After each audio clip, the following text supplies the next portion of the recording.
ነቢያችን ሰለላሁ ዐለይሂ ወሰለም በሐዲሳቸው ምን ብለውናል? በሁለት ከንፈሮቹ መካከል ያለውን የጠበቀልኝና በሁለት ታፋዎቹ መካከል ያለውን ብልቱን የጠበቀልኝ ለጀነት ዋስ ሆነዋለሁ አሉ። ለጀነት ዋስ ሆነዋለሁ አሉ። ይሄ ምንድናቸው?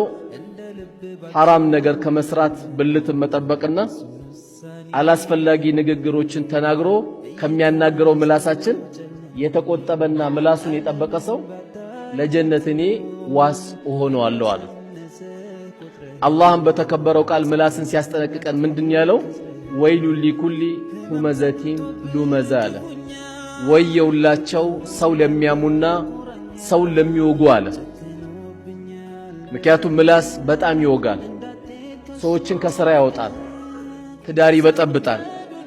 በተለይ ሰምቼ ነበረ ሳሰማ አልቀርም ይመስለኛል እያልን የምናወራቸው ወሬዎች ብዙ የተስተካከሉ ቤቶቻችንን ያበላሹብናል።